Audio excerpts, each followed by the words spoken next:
ان اللہ بصیر بالعباد۔ الحمد للہ رب العالمین، والصلاة والسلام علی سید الانبیاء والمرسلین، رحمت للعالمین، خاتم النبیین، مولانا و مولا الثقلین، جد الحسن والحسین، ابی القاسم مصطفیٰ محمد، اللہم صل علی محمد وآل محمد وعجل فرجہم وعلی اہل بیتہ الطیبین الطاہرین الذین اذہب اللہ عنہم الرجس وطہرہم تطہیرا، اللہم صل علی محمد وآل محمد وعجل فرجہم۔ اللہم ارنی الطلعۃ الرشیدہ والغرۃ الحمیدہ وَاقْهُ النَّاظِرِي بِنَظَرَةٍ مِّنِّي إِلَيْهِ وَعَجِّلْ فَرَجَهُ وَسَهِّلْ مَخْرَجَهُ وَأَوْسِعْ مَنْهَجَهُ وَاسْلُكْ بِي مَحَجَّتَهُ وَاللَّعْنَةُ عَلَىٰ أَعْدَائِهِمْ أَجْمَعِينَ۔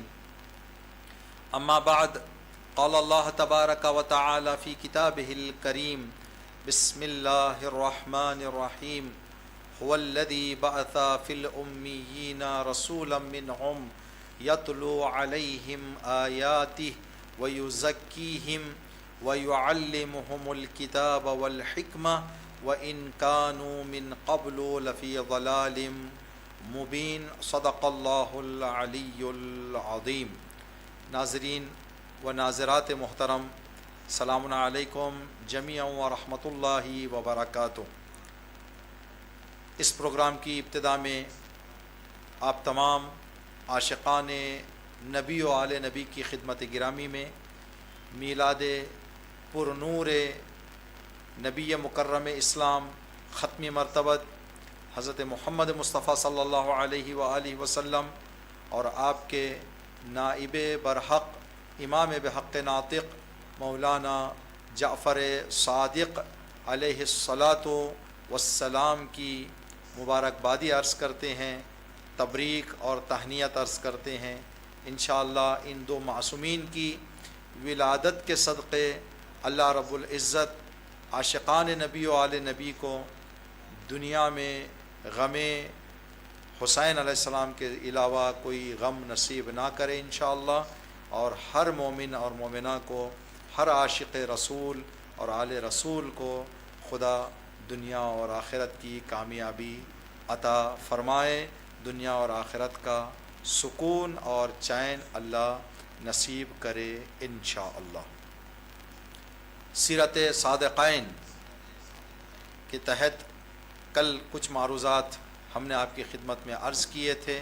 یہ بتایا تھا کہ قرآن کریم آیات قرآن کے مطابق اللہ نے اپنے انبیاء مخصوصاً سید الانبیاء کو دنیا میں بھیجنے کا مقصد جو بتایا ہے وہ 10 ہیں، جس میں سے 3 ہم نے کل ذکر کیے۔ پہلا تعلیم، دوسرا تربیت۔ ان 2 میں تمام علماء اخلاق کا یہ اتفاق ہے، سب کی رائے یہ ہے کہ تعلیم سے زیادہ مہم تربیت ہے، اس لیے کہ وہ تربیت ہی ہوتی ہے جو انسان کو علم کے صحیح استعمال کرنے کا راستہ بتاتی ہے۔ تربیت کا معنی تعلیم، یعنی جو چیز ہم کو نہیں معلوم اس چیز کی معلومات حاصل کر لینے کا نام ہے علم۔ تعلیم اور تربیت کا معنی ہے ہماری فکر اور ہمارے دل کو شیطانی وسوسوں سے، برے خیالات سے، برے عادتوں سے پاک کرنا، دور کرنا، جس کی طرف قرآن کریم میں سورہ جمعہ کی آیت نمبر 2 میں اللہ نے ارشاد فرمایا، هو الذی بعث، وہ اللہ وہ ہے جس نے انبیاء کو بھیجا، یزکیہم ویعلمہم الکتاب۔ انبیاء کا پہلا مقصد اور پہلا کام لوگوں کے ذہنوں اور دلوں کو گندگیوں سے، برے خیالات، بری خواہشات، برے افکار سے پاک کریں۔ اس کے بعد اس پاک دل میں یعلمہم الکتاب والحکمہ، کتاب اور حکمت وہاں پر جو ہے قرار دیں. یہ پہلا. اور دوسرا تعلیم اور تربیت. تیسرا لوگوں کے زندگیوں سے برائیوں کے اور جو ہے وہ چیزیں جو دین کو پسند نہیں ہیں ان چیزوں کے وزن اور ان چیزوں کی بیڑیوں کو، جیسے تعصب، حسد، دشمنی، کینہ، نفرت، ایسے خیالات اور ایسے زنجیروں سے جو انسان باندھا جاتا ہے، قید ہو جاتا ہے، ان سے آزاد کرانا. ابھی ایک بندہ مومن کی ایصال ثواب کی مجلس تھی، وہاں پر ہم نے ایک روایت پڑھی جو کتاب کافی جلد نمبر 8 صفحہ نمبر 149 149 میں، کافی کی جلد نمبر 8 صفحہ نمبر 149 میں یہ روایت ہے چھٹے امام سے کہ چھٹے امام نے فرمایا کہ نبی کی خدمت میں ایک آدمی پہنچ کر کہنے لگا، یا نبی اللہ مجھے ایک نصیحت فرمائیں، مجھے آپ نصیحت کریں. تو نبی نے فرمایا اگر میں نصیحت کروں گا تو تم عمل کرو گے؟ اس نے کہا ہاں. عمل کرو گے؟ کہا ہاں. عمل کرو گے؟ کہا ہاں. 3 مرتبہ نبی نے اس سے اقرار لیا کہ نصیحت اگر کرو گے، سنو گے تو کیا عمل بھی کرو گے؟ تو کہا 3 مرتبہ اقرار لینا نبی کا اس بات کی طرف اشارہ ہے کہ نصیحت سننا آسان ہے، نصیحت پر عمل کرنا بڑا مشکل ہے. جب ہم آپ کی خدمت میں بطور خادم ملت جعفریہ امام جمعہ کی حیثیت سے آپ کی خدمت انجام دے رہے تھے، مختلف مومنین اور مومنات ملاقات کر کے یا فون کے ذریعے حقیر سے یہ کہا کرتے تھے مولانا جمعہ کے خطبے میں یہ بتائیں، جمعہ کے خطبہ میں یہ بتائیں، جمعہ کے خطبے میں یہ بتائیں. ہم نے کہا کہ اگر صرف جمعہ کے خطبے میں بولنے سے مسئلے حل ہونے والے ہوتے تو آج آدھے پونے مشکلات ہمارے ختم ہو جانا چاہیے تھا. صرف بولنے سے کچھ ہونے والا نہیں ہے. بولنے سے لوگوں کو بیماریاں پتہ چلے گی، بیماریوں کا جب تک علاج نہ ہو تو بولنے کا کیا فائدہ. تو نبی نے 3 مرتبہ اقرار لے کر کہ کیا تم عمل کرو گے، کیا عمل کرو گے، کیا عمل کرو گے، یہ بتایا کہ سننے سے زیادہ اگر 1 مرتبہ سننے کی جو ہے نیت کر رہے ہو تو 3 مرتبہ عمل کرنے کی نیت کرو. اس لیے کہ وہ عمل ہی ہے جو آپ کی خدمت میں عرض کریں کہ انسان کو جو ہے معاشرے کو نیک بناتا ہے، انسان کو نیک بناتا ہے. ورنہ سننے سے اگر مسائل حل ہونے والے ہوتے تو جمعہ کے خطبات میں مجلسوں میں کیا کیا چیزیں ہم نے نہیں سن لی. لیکن جو ہماری معاشرے میں جو غلط چیزیں ہیں جس سے ہر آدمی نفرت کرتا ہے وہ آج بھی چل رہی ہیں. وجہ کیا ہے؟ صرف ہم سننے کی حد تک رک جاتے ہیں، عمل کرنے کی طرف زیادہ ہمارا رجحان اور ہماری توجہ نہیں رہتی. نبی نے 3 مرتبہ اقرار لینے کے بعد یہ فرمایا کہ اگر تم چاہتے ہو کہ مجھ سے نصیحت سنو، میری نصیحت تمہارے لیے یہ ہے جو کام بھی تم نے انجام دینے کا ارادہ کیا ہو، اذا حممت بامر، کوئی کام کرنے کی اگر تم فکر کرو، پہلے کچھ دیر اس کام کے حوالے سے سوچو یہ کام میرے دین اور دنیا کے فائدے میں ہے یا نہیں ہے. اگر دین و دنیا کے فائدے میں ہے بسم اللہ آگے جاؤ. اگر دین اور دنیا کے فائدے میں نہیں ہے تو اس سے پرہیز کر لو، اس سے دور ہو جاؤ، اس کام کو انجام نہ دو.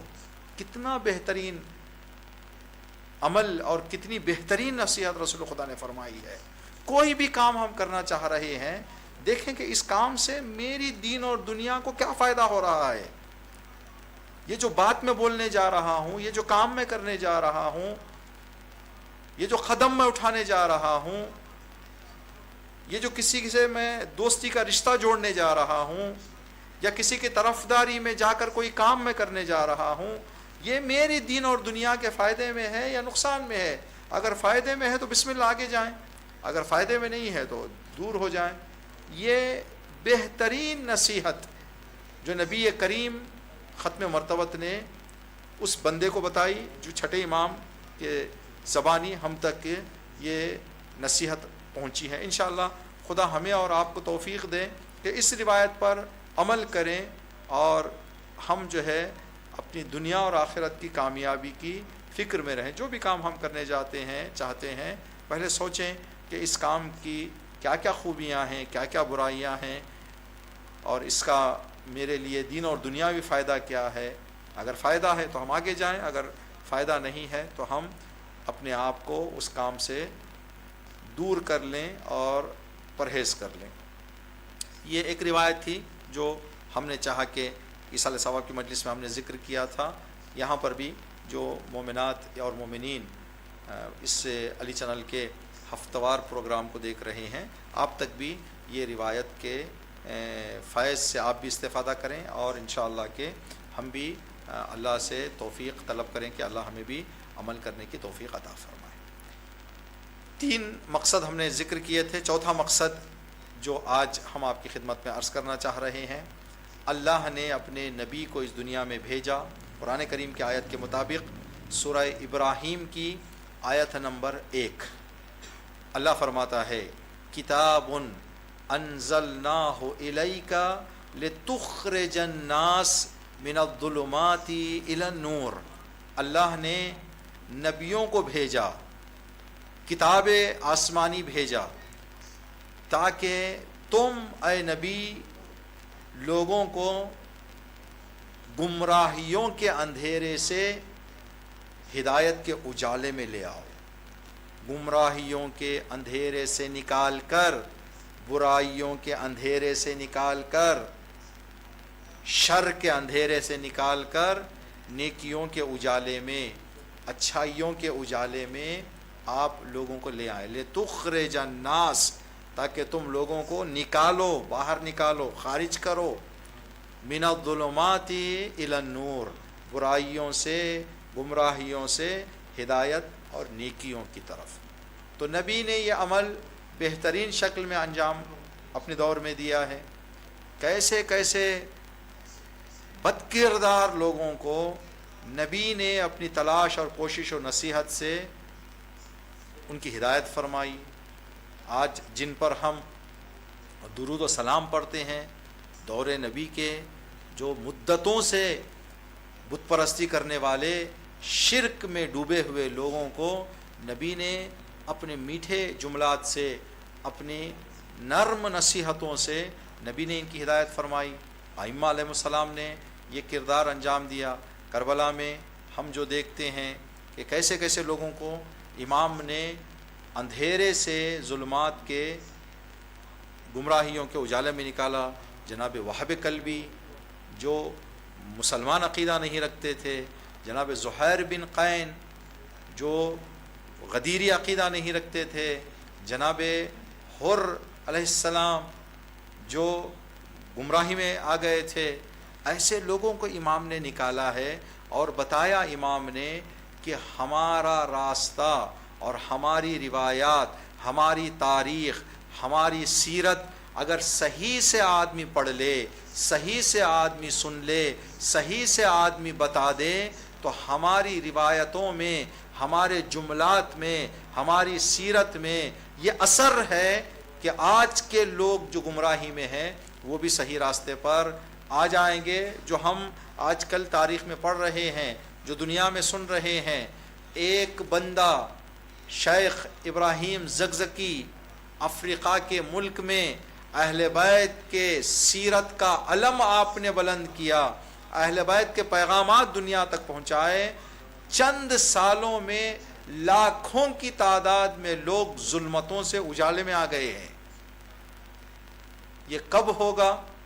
جب ہم اس در کے ماننے والے اور اپنے آپ میں یہ ادعا کرنے والے کہ ہم عاشق نبی و آل نبی، ہم اہل بیت سے ہمارا تعلق ہے، یہ ادعا ہم کرنے والے خود اپنے اطراف کی مشکلات اور اپنے اطراف میں موجود کچھ برائیوں کو ہم ہٹائیں، تب جا کر ہم سفر آگے لے جا سکتے ہیں اپنا۔ جب ہم ایک نبی کا چاہنے والا ہو کر زندگی شروع کریں گے تو بہت سارے لوگ ہوں گے جو ہمارے کردار کو دیکھ کر ظلمت سے اجالے میں آ جائیں گے۔ یہ کام اہل بیت کے چاہنے والے نے کیا ہے، خدا توفیق دے ہمیں۔ آج خود ہم اپنے ہاتھوں سے بنائے ہوئے وہ کام جو دین سے ہٹ کر ہیں، اتنا ہم گھر گئے ہیں کہ خود اپنے مسائل حل کرنے کی ہمیں فرصت نہیں ہے، اب دنیا کو ہم کیا کردار بتائیں، دنیا کو کیا رسول اور آل رسول کی سیرت بتائیں۔ یہ بہت ہی مہم بات ہے، یعنی نبی اور آل نبی کا اس دنیا میں آنے کا مقصد لوگوں کو اندھیرے سے اجالے میں لانا ہے۔ ہم اگر آل نبی اور نبی کے چاہنے والے ہیں تو ہم یہ ادعا کر رہے ہیں کہ ہم اندھیرے سے اجالے میں آ گئے ہیں۔ جو بندہ اجالے میں آ گیا ہے وہ دوسروں کو بھی اجالے میں لا سکتا ہے، لیکن خود ہم دیگر کچھ ایسے دیواروں کو اپنے اجالے کے سامنے، اپنے ہدایت کے نور کے سامنے ہم نے کھڑا کر دیا ہے، جس کی وجہ سے ہمارا نور باہر نہیں جا پا رہا ہے۔ تو ہم ان غلط عادتوں اور غلط رواجوں کو یا غلط فکروں کو، خدا نہ کرے اگر ہمارے اندر ہے تو ہم ان کو ہٹائیں، ان کو گرائیں، تاکہ ہمارا نور دنیا تک پہنچے اور دنیا اس نور کو دیکھ کر اندھیرے سے اجالے کی طرف آ جائے۔ ملتا ہے کہ جب امام خمینی رحمۃ اللہ علیہ پیرس میں شہر بدر ہو کر آپ زندگی کر رہے تھے، ایک چھوٹا سا، ایک مختصر سا وقت آپ نے وہاں پر گزارا۔ جو پڑوسی تھے آپ کے کردار سے اتنا متاثر ہوئے کہ ان پڑوسیوں میں سے کچھ نے اپنے آپ کو جو اندھیرے میں محسوس کیا، اس نور کو دیکھا، اندھیرا چھوڑ کر امام خمینی رحمۃ اللہ علیہ کے کردار کے نور سے متاثر ہو کر ہدایت پر آ گئے۔ یہی جو اربعین کا جلوس ہے، اربعین کے جلوس میں جو پیار و محبت کا ایک سمندر امنڈتا ہے، وہاں پر جو دنیا کے سامنے جو ہے ظاہر ہوتا ہے، ایک جھلک جو کربلا کے اصل مقصد کی، سیرت امام حسین علیہ السلام کے مقصد، امام حسین علیہ السلام کی اصل جھلک جو نظر آتی ہے۔ آپ اور ہم سنتے ہیں کہ ہر سال جب اربعین ختم ہوتا ہے تو کچھ مسیحی، کچھ اہل سنت برادران، کچھ غیر جو ہے مسلمان عقیدہ رکھنے والے امام حسین کے عاشقوں کی محبت، وہ جانثاریاں، وہ قربانیاں، وہ ایثار، وہ سخاوت کے نور کو دیکھ کر ظلمت سے نور میں آ رہے ہیں، ہدایت پا رہے ہیں۔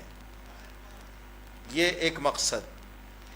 تو ہم یہ یقین کر لیں کہ اگر ہم نبی اور آل نبی کے سچے چاہنے والے ہیں تو ہم خود نور میں ہیں، تو دوسروں کو بھی نور کی طرف دعوت دیں۔ آٹھویں امام رضا علیہ الصلاۃ والسلام کی یہ روایت ہے، کونوا دعاۃ الناس بغیر السنتکم، لوگوں کو باتوں سے بلانے کی ضرورت نہیں ہے۔ اگر تم ہمارے چاہنے والے ہو تو کردار تمہارا اتنا نورانی ہو جائے کہ اندھیرے میں رہنے والے اندھیرا چھوڑ کر تمہارے کردار کو دیکھ کر اجالے میں آ جائیں، ہدایت پا جائیں۔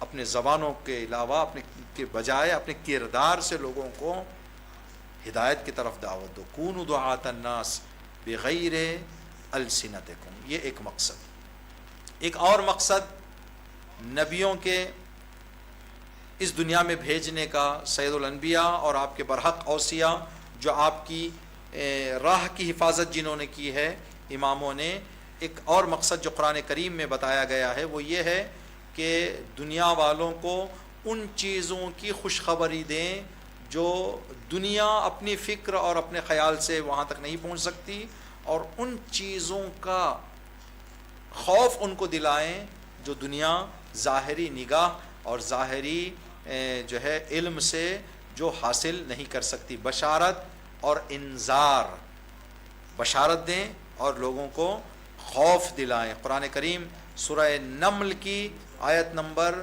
48 میں قرآن کریم میں اللہ فرماتا ہے، وَمَا نُرْسِلُ الْمُرْسَلِينَ، ہم نے کسی نبی کو نہیں بھیجا، ہر نبی کو ایک ذمہ داری دے کر بھیجی ہم نے، إِلَّا مُبَشِّرِينَ وَمُنذِرِينَ، کہ ہر نبی جائے جو نبوت لینے کی وجہ سے خداوند عالم نے جو علم آپ کو دیا ہے، جو فضیلت آپ کو بخشی ہے، جو آپ وہ چیزیں جو آپ جانتے ہیں جو دوسرے نہیں جانتے، جو وہاں کی سہولتیں ہیں ان سہولتوں کی خوشخبری دیں، اور وہاں کے جو عذاب ہیں ان عذاب سے لوگوں کو آگاہ کرائیں، تاکہ لوگوں کے دل میں خوف پیدا ہو، اور جو عمل انجام دے کر اس عذاب کے مستحق ہوتے ہیں ان کاموں سے بچیں۔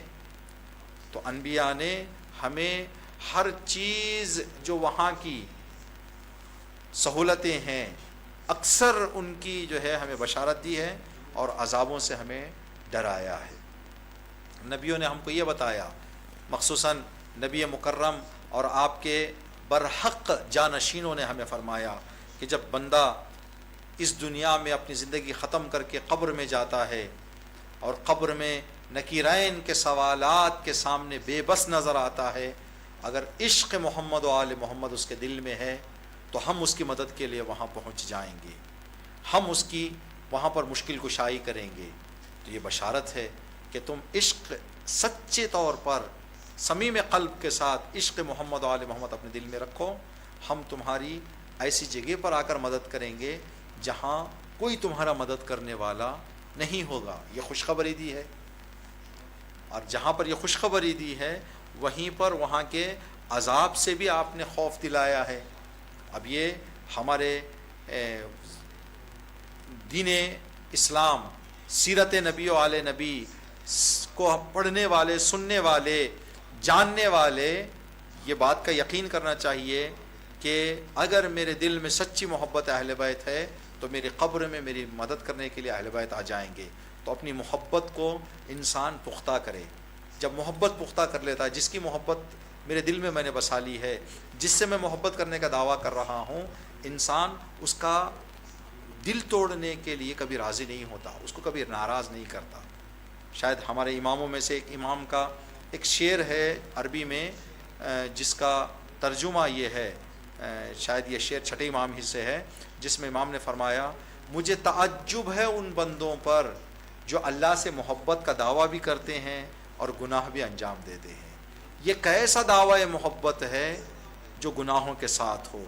محبت کا تقاضا یہ ہے جس سے تم محبت کر رہے ہو اسے ناراض نہ کرو، اس کا دل نہ دکھاؤ، اسے جو کام پسند نہیں ہے وہ کام انجام نہ دو۔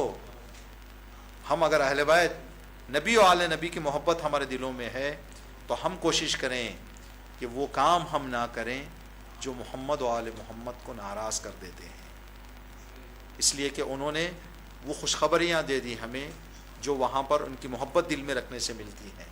اگر ہم سچی محبت لے کر اس دنیا سے جائیں۔ ایک واقعہ ہے کہ نبی کریم کے دور میں ایک جنازہ لوگ اٹھاتے ہوئے جا رہے تھے، جس کے پیچھے کوئی نہیں تھا، صرف 4 لوگ تھے جو کاندھا دے رہے تھے، یعنی غربت اور بے بسی میں ایک جنازہ اٹھ رہا تھا۔ نبی نے اس میت پر ایک نگاہ ڈالی، اپنی جگہ سے اٹھ کر اس میت کے پیچھے جانے لگے، اور آپ نے بھی اپنے مبارک کاندھے سے اس میت کو اٹھایا۔ اب جب نبی گئے ہیں تو جو لوگ مسجد میں یا جہاں پر نبی بیٹھے ہوئے تھے نبی کے ساتھ تھے، وہ سارے نبی کے ساتھ ہو گئے۔ جیسے ہی قبرستان پہنچے، قبرستان پہنچنے کے بعد نبی نے خود نماز پڑھی۔ بہت بڑا فضیلت کا یہ بات کا مسئلہ ہے کہ نبی نماز پڑھیں ایک میت پر جس کا کوئی مدینے میں پرسان حال نہیں تھا۔ نبی نے قبر میں اتارا، نبی نے تلقین پڑھی، سارے کام وہاں کے بعد جہاں پر نبی کی نگاہ پڑی اس کے بعد کے سارے مرحلے نبی نے اپنے دست مبارک سے، وجود مبارک سے خود آپ نے انجام دیے۔ جو اصحاب ساتھ گئے تھے ان میں امیر المومنین حضرت علی ابن ابی طالب علیہ السلام بھی موجود تھے۔ جیسے ہی قبر کو بند کر کے قبرستان سے باہر جانے کے لیے تیاری کی، سب تیار ہو رہے تھے باہر نکلنے کے لیے، تو رسول خدا نے کہا سب رک جائیں۔ سب رک گئے۔ آپ نے سوال کیا کہ یہ سارے مجمع میں کون اس بندے کو جانتا ہے؟ تو جو لوگ کاندھا دیے ہوئے تھے انہوں نے کہا کہ یا رسول اللہ یہ ایک مسلمان گھر کا نوکر تھا، اس کا کوئی اس شہر میں رشتہ دار نہیں تھا، دوست کوئی نہیں تھا، مر گیا تو مالک نے اس گھر کے ہمیں کچھ مزدوری دی، کہا کہ اس کو لے جا کے دفن کر دو، تو ہم مزدور ہیں جو جنازہ لے کر جا رہے تھے۔ آپ آ گئے تو ضرور کوئی نہ کوئی پیچھے فلسفہ ہے، آپ نے کوئی ایسی خوبی اس غلام میں دیکھی ہے جو آپ اس طرح سے اس کے جنازے کے پیچھے آئے اور خود آپ نے سارے کام انجام دیے ہیں۔ تو نبی نے فرمایا مسلمانوں سے کہ کون ہے جو اس بندے کو جانتا ہے؟ تو میرا آقا، میرا مولا امیر المؤمنین اٹھ کر کھڑے ہو گئے، کہا یا نبی اللہ، میں اس کو جانتا ہوں، میں اس کو پہچانتا ہوں۔ کہا یا علی، کیا چیز تھی جو آپ کو اس کی پسند آئی؟ کہا یا رسول اللہ، جب بھی مدینے کی کسی گلی سے میں گزرتا یہ بندہ مجھے دیکھ کر خوش ہو جاتا، اس کے دل میں سچی میری محبت تھی، یہ دل سے مجھے چاہتا تھا۔ جس دن مجھے نہیں دیکھتا تھا، یہ میری زیارت نہیں کرتا تھا، یہ سوتا نہیں تھا، کبھی مسجد میں آ کر جو ہے کھڑکیوں سے مجھے دیکھ کر چلا جاتا، کبھی محفل میں آ کر مجھے دیکھ کر جاتا، یہ دل سے مجھے چاہتا تھا۔ تو نبی نے فرمایا اسی محبت کو دیکھ کر میں نے کاندھا دیا، میں نے غسل دیا، میں نے کفن پہنایا، میں نے قبر میں اتارا، میں نے تلقین پڑھی۔ تو آج بھی اگر کوئی سچا علی کا عاشق ہے، سچا نبی کا عاشق ہے، تو شاید ہم کو نظر نہ آئے، میرا نبی کاندھا دینے کے لیے آ جائے گا۔ یہ نبی نے بشارت دی ہے، تم سچے دل سے محمد و آل محمد سے محبت کرو، علی اور آل علی سے عشق کرو، میں تمہارے جنازوں پر کاندھا دینے کے لیے آ جاؤں گا، قبر میں اتارنے کے لیے آ جاؤں گا، تلقین پڑھنے کے لیے آ جاؤں گا، سارے کام بنفس نفیس میں خود کروں گا۔ یہ بشارت ہے۔ کیا یہ بدقسمتی نہیں ہے کہ ہم اپنے کردار سے نبی کے آنے کا راستہ بند کر دیں؟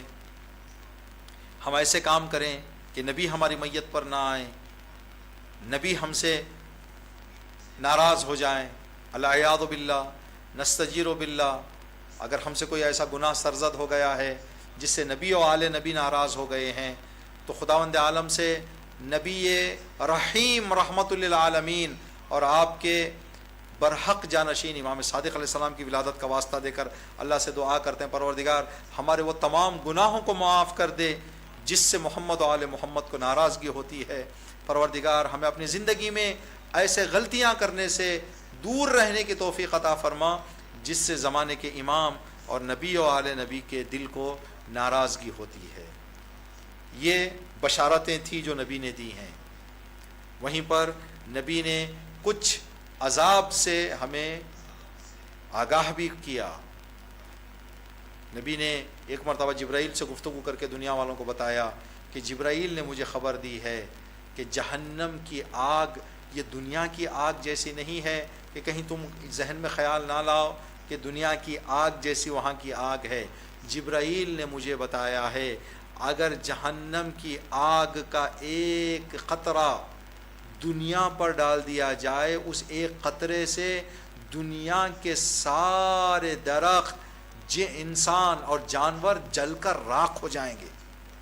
جب ایک قطرے کی شدت یہ ہے، اگر کوئی گناہ انسان سے سرزد ہو جائے جس کے نتیجے میں ایسی آگ میں ڈال دیا جائے تو انسان کا کیا حال ہوگا، جس کی طرف امیر المومنین نے دعائے کمیل میں فرمایا پروردگار دنیا کی مشکلات، بلائیں، بیماریاں، مصیبتوں، تکلیفوں کو سہنا آسان ہے، اس لیے کہ یہ وقتیہ ہوتی ہیں۔ فَكَيْفَ احتمالی لِبَلَاءِ الْآخِرَةِ، پروردگار آخرت کی سختیوں اور آخرت کے عذاب پر انسان وہ کیسے صبر کرے گا جس سے انسان کو چھٹکارا ملنے والا نہیں ہے، بلکہ وہاں پر انسان کو ہمیشہ ہمیشہ کے لیے سزا میں رہنا ہے، گرفتاری اس کی ہمیشہ کے لیے ہوگی۔ تو یہ نبی و آل نبی کی سیرت یہ ہے کہ آپ نے جو چیزیں انسان کی ہدایت کے لیے بشارت، جن کی سن کر انسان نیک راستے پر آئے وہ بشارتیں دی ہیں، اور جن عذاب سے انسان سن کر اپنے آپ کو گناہوں سے روک لے ان سے آپ نے آگاہ کیا ہے۔ ایک اور مقصد نبی کا، سیرت نبی، ایک تو ہدف نبی ہے اور نبی کی سیرت بھی یہ ہے، نبی نے وہ کام انجام دیے ہیں جس سے اتمام حجت ہو جائے، پھر اس کے بعد کوئی آدمی نہ کہے اس رخ کی طرف اگر نبی نے اشارہ کیا ہوتا تو میں سدھر جاتا، یہ بات نبی نے بتائی ہوتی تو میں سیدھے راستے پر آ جاتا۔ کوئی ایسی بات جو انسان کی ہدایت کے لیے ضروری ہے اور نبی نے نہ بتائی ہو نہیں ہے۔ ہر دور کے نبی کا کام یہ تھا کہ اس دور کے لوگوں کے لیے اتمام حجت کر دے، یعنی اب لوگ کوئی بہانہ ڈھونڈنے کی گنجائش ہی لوگوں کے پاس موجود نہ ہو، ایسی ہدایت اور ایسی زندگی، ایسا کردار اور ایسا کام نبی انجام دیں۔ قرآن کریم سورہ نساء کی آیت نمبر 165 میں اللہ فرماتا ہے لَأَلَّا يَكُونَ لِلنَّاسِ عَلَى اللَّهِ حُجَّةً بَعْدَ الرُّسُلِ، میں نے نبیوں کو بھیجا، نبیوں کی پریکٹیکل اور عملی زندگی میں نے تمہارے سامنے پیش کی، تاریخ میں لکھا گیا، سیرتوں میں بیان کیا گیا، تقریروں میں ذکر کیا گیا، تم نے پڑھا، تم نے کہا، تم نے سنا۔ پھر کوئی آ کر یہ نہ کہے کہ یا نبی اللہ، یا اللہ مجھے کچھ سمجھ میں نہیں آیا، یا مجھے دین میں یہ بات پتہ نہیں تھی۔ روایت ہے کہ دنیا میں لوگ کچھ باتوں پر اکڑ جاتے ہیں اور کچھ باتیں، کچھ کام ایسے انسان کی زندگی میں پیش آتے ہیں جو گناہوں کا راستہ انسان کے لیے کھول دیتے ہیں۔ جن میں سے کچھ چیزیں جو روایت میں ذکر ہے، ایک انسان کے پاس جب دولت آ جاتی ہے تو دولت انسان کو یہ شوق دلاتی ہے، ہمت آ جاتی ہے انسان میں کہ اب گناہوں میں چلا جائے، اس لیے کہ اس کے زندگی میں ضرورت سے بڑھ کر پیسہ آ گیا ہے۔ قرآن کریم میں بھی اللہ نے ایک مقام پر یہ فرمایا ان الانسان لیطغی ان رآہ استغنی، جب انسان کی زندگی میں اس کی ضرورت سے زیادہ کوئی چیز آ جاتی ہے تو گناہوں میں ملوث ہونے کا ایک طریقہ اور ایک راستہ شیطان اس کو دکھانے کی کوشش کرتا ہے، جو اکثر شیطان کے راستے پر لوگ چل جاتے ہیں۔ جب قیامت کے دن کوئی ارب پتی انسان اللہ کی بارگاہ میں جائے گا جس کی دولت کی وجہ سے اس نے گناہ انجام دیے، ظلم کیا، فساد کیا، فتنہ کیا، خدا کی عدالت میں اس کو کھڑا کیا جائے گا اور اللہ سوال کرے گا اے میرے بندے بتا کہ تو نے کیوں یہ گناہ انجام دیے؟ تو بندہ ایک ہیلا اور بہانہ بتا کر بچنے کی کوشش کرے گا، کہے گا پروردگار تو نے کیوں مجھے اتنی دولت دی؟ اگر تو نے مجھے اتنی دولت نہ دی ہوتی تو میں کبھی یہ کام نہ کرتا، تو تیری دولت نے مجھے ان راستے پر جانے کے لیے ایک راستہ بتا دیا۔ تو اللہ جیسے ہی یہ جواب سنے گا تو آواز دے گا میرے نبی سلیمان کو بلائیں۔ سلیمان نبی آئیں گے، یا اللہ میں حاضر ہوں۔ اللہ کہے گا اے میرے بندے بتا تیرے پاس دولت زیادہ تھی یا سلیمان کے پاس؟ کیا سلیمان نے اتنی دولت رکھتے ہوئے میری اطاعت میں زندگی بسر نہیں کی؟ یہ نہ کہنا میں نے سلیمان جیسے نبی کی زندگی کو تیرے سامنے رکھا ہے، یہ صرف تیرے بہانے ہیں کہ تو کہہ رہا ہے کہ اگر میں دولت کم ہوتی تو میں دین کے راستے پر ہوتا، برائیوں میں نہ جاتا۔ یہ صرف تیرے خیالات ہیں، تیرے اندر وہ پکا ایمان اور ارادہ نہیں تھا جس کی وجہ سے تو نے اپنی دولت کو غلط راستے میں استعمال کیا۔ ورنہ میرے سلیمان نبی کی سیرت تیرے سامنے تھی۔ دیکھیں اتمام حجت، پھر آدمی کچھ نہیں کہے گا، صرف سر جھکا کے کھڑے رہنے کے علاوہ کوئی چارہ انسان کے پاس نہیں رہ جائے گا۔ جو عورتیں حسن کی وجہ سے، خوبصورتی کی وجہ سے دنیا کے سامنے اپنی خوبصورتی دکھانا چاہتے ہیں، اپنے حسن کو ظاہر کرنا چاہتے ہیں، اور اپنے خدا نے جو ان کو حسن اور خوبصورتی دی ہے اس کی وجہ سے جو غلط راستے پر چلیں، شیطان ایک راستہ ڈھونڈ لے گا۔ ماشاءاللہ تو اتنی خوبصورت ہے، ایک فوٹو وائرل کر دے، ایک ویڈیو وائرل کر دے، شیطان بہکائے گا. اب یہ عورت جو اپنے حسن کی وجہ سے، اپنی خوبصورتی کی وجہ سے جو اللہ کی طرف سے دی، اس کے ہاتھ کی تو کمائی نہیں ہے. اگر خوبصورتی ہمارے ہاتھ میں ہوتی، اور یہ سارے جھوٹے جو ایڈورٹائز دنیا میں بتائے جاتے ہیں کہ فلاں چیز استعمال کرو تو ایسا نکھار آ جائے گا، فلاں آ جائے گا، فلاں آ جائے گا، کتنے زمانے سے استعمال کر رہے ہیں. جیسے تھے ویسے یہ خدا نے جس کو جو بنا دیا ہے، دنیا کیا بدل سکتی ہے؟ اگر دنیا کے ہاتھ میں بدلنا ہوتا تو پھر باتیں ہی کچھ الگ تھیں. تو جو حسن کی وجہ سے شیطان کے بہکاوے میں آ کر غلط راستے پہ چلے جائیں، حرام کے مبتلا ہو جائیں، چاہے جس قسم کا بھی حرام ہو. حرام صرف ناجائز رابطہ کرنا ہی نہیں ہے، اپنے فوٹوز وائرل کرنا یا نامحرم سے گفتگو کرنا، اسٹیٹس میں اپنی سجی ہوئی تصویروں کو رکھنا، یہ بھی گناہ ہے. یہ نہ سمجھے کہ میں تو اپنے گھر کے نماز کے روم میں بیٹھ کر فوٹو ڈال رہے ہوں. نماز کے روم میں بیٹھ کر بھی اگر فوٹو اسٹیٹس میں رکھ لیں، اگر کوئی نامحرم مرد دیکھ لے تو حرام ہے، گناہ ہے. جیسا بے پردہ باہر نکلنا ہے ویسے ہی وہ بھی ہے. بس وہاں پر آپ کا بدن ہے، آپ کا وجود ہے، یہاں پر آپ کی تصویر ہے. جو عورتیں اس گناہ میں مبتلا ہوں گی اپنے حسن اور اپنی خوبصورتی کی وجہ سے، اللہ نے اتمام حجت کرنے کے لیے کیا انتظام کیا ہے. اللہ اکبر. جب ان عورتوں کو اللہ کی عدالت میں پیش کیا جائے گا، اللہ کہے گا کہ اے میری کنیز، بتا کہ تو نے اپنے حسن کی وجہ سے یہ گناہ کیوں کیے، بے حیائی کیوں کی، کیوں اپنی نمائش اور دکھاوے کے لیے باہر نکلا کرتی تھیں، کیوں سچ کر باہر نکلا کرتی تھیں.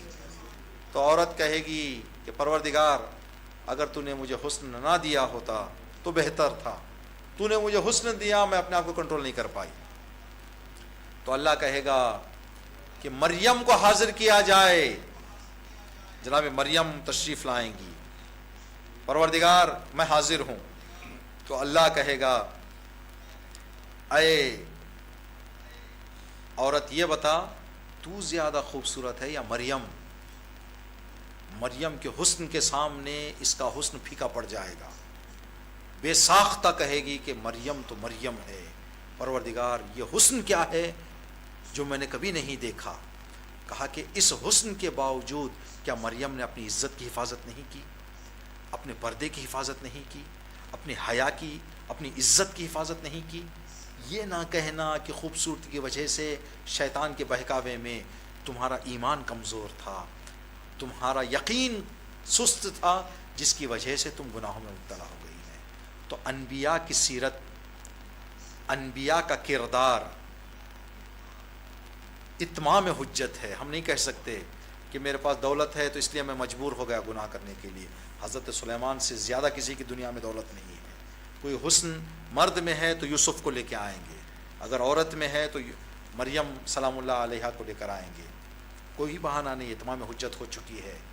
نبیوں نے ہر کام کر کے بتا دیا ہے کہ کس طرح سے انسان ہر چیز دنیا کی رکھتے ہوئے صراط مستقیم پر چل سکتا ہے. یہ ایک اور بھی مقصد ہیں جو انبیاء کی زندگی میں ہیں، اس لیے کہ وقت کے دامن میں گنجائش نہیں ہے. صرف آپ کی خدمت میں نام عرض کر دیں گے، صرف عنوان ذکر کریں گے.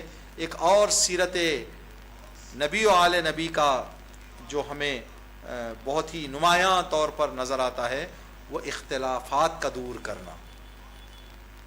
نبی آئے ہیں کہ دنیا میں موجود لوگوں کے درمیان کے لڑائیوں کو، جھگڑوں کو، اختلافات کی جڑ اکھاڑ کر پھینک دیں. کیا آج ہم نبی کی سیرت پر عمل کرتے ہوئے اختلافات سے دور ہیں، یا اختلافات کوٹ کوٹ کر ہمارے زندگی میں بھرا ہوا ہے؟ کیا کیا قسم کے، کیا کیا طرح کے، جن کا کوئی دینی اعتبار سے کچھ قیمت نہیں ہے. ہم بیکار کے ان چیزوں کو اپنے زبان پر لا کر ہم کہیں ہم ان سے الگ ہیں، ہم ان سے بڑے ہیں، ہم ان سے جدا ہیں. کوئی چیز نہیں ہے، یہ سب دھول ہے، یہ سب باتوں کی حد تک ہے.